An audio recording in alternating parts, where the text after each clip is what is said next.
What reasons do you give your brain for the necessity for isolation? In the UK alone, 12% of people admit to having feelings of loneliness all the time. In the United States, the figure is much higher, about 40%. In older people, that number is even higher. Dealing with loneliness is difficult in the best of times, and everyone is about to get an experience of it, probably for the first time in their lives. Chronic loneliness can lead to serious health risks such as reduced immunity, anxiety, and depression.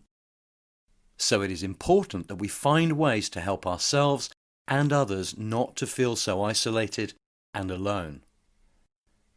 Feelings are generated by thought. They are our internal chemical, biological, and neurological responses to thought. Change the thoughts, and we alter, adjust, and change those responses. The meaning that your brain gives to events can help to achieve this. Do you see isolation as a burden? Something you just have to do, something unwanted, unwelcome and tiresome? Or do you see it as a reasonable necessity?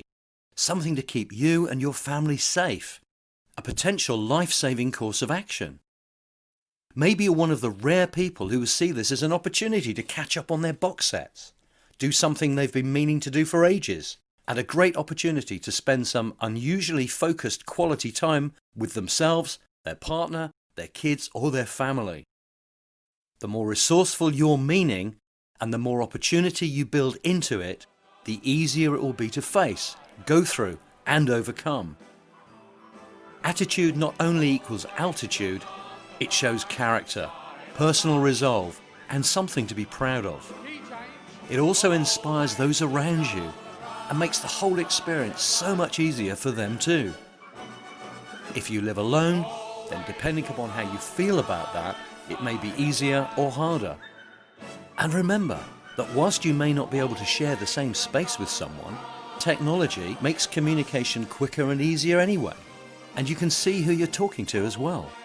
It may not be the same, but it is what it is, and it's better than total isolation. The meaning that you give to your situation will ultimately influence what you think and how you feel. So look for a positive meaning to an equally positive outcome. Communicate this to your kids too. Make a list. Think of all the people you love, care about and should be thinking about at this time. Commit to keeping in touch with them online or by phone. The gift of connection that you will be giving to them could be invaluable and make a huge difference for them. You may be the only person they hear from, and your kindness and consideration could be a lifeline for them. Stop worrying about money, bills and wages.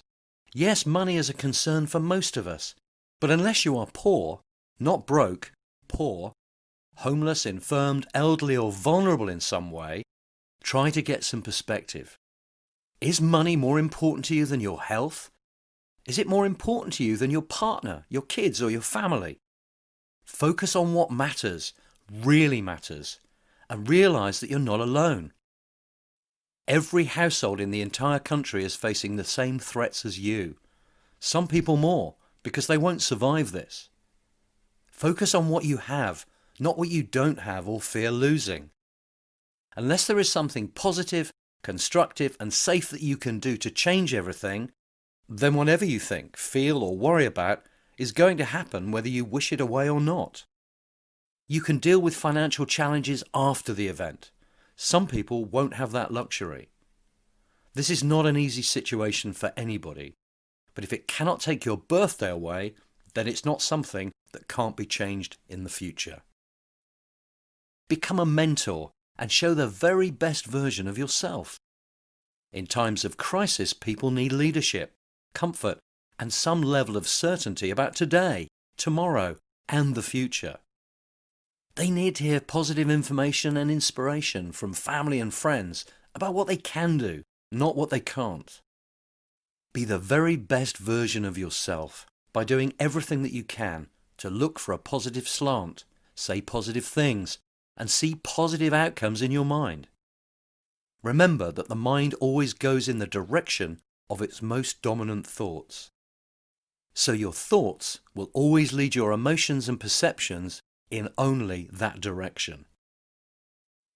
Consider what you do want to think, how you do want to feel, and what you do want to happen, and stay focused upon those things. This is the first time in your life that the entire human race has been on your side, facing something with you, alongside you, and wanting only the very best outcomes for you. Many of us may be going through this by ourselves, but we are not alone.